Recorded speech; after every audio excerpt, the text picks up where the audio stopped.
tunkari gwamnati mu gaya mata cewa zub da jinin nan ya isa haka, amma ba wai mu zo a kawo tambihi a ta maganganu akan ana gwara kan al'umma, wannan ya ce ana kashe musulmi, wannan ya ce ana kashe krista.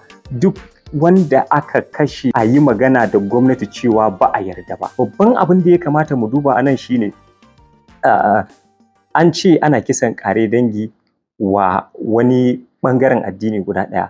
In ka duba ɗayan ɓangaren addini sai ka ga shi me yake moruwa da shi, ko kuma shi ba a yi masa irin wannan. Kuma wani lokaci akwai wasu maganganu da suke zuwa a dunkule wanda suna da nasaba sosai da siyasa.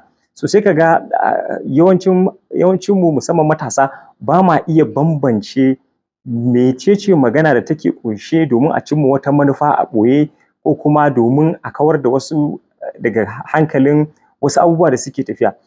A matsayinmu na al'umma, babban abin da ya kamata mu yi shine mu kalli gwamnati da hukumomi a ƙasar nan ta Najeriya, mu faɗa musu cewa wannan zub da jini, wannan kashe-kashe ya isa haka.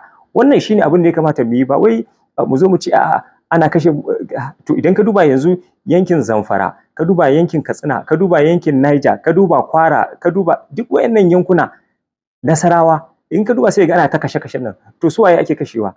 Babban abin da ya kamata mu tunkara fa shine mu tunkari gwamnati mu gaya mata cewa zub da jinin nan ya isa haka, amma ba wai mu zo a kawo tambihi a ta maganganu akan ana gwara kan al'umma, wannan ya ce ana kashe musulmi, wannan ya ce ana kashe krista. Duk wanda aka kashe ba bisa ka'ida ba, a yi magana da gwamnati cewa ba a yarda ba. Wannan shine salon da ya kamata mu ɗauka, ba wai cece ku ce cewa wannan ana kisan ƙare dangi, wannan ana kaza ba.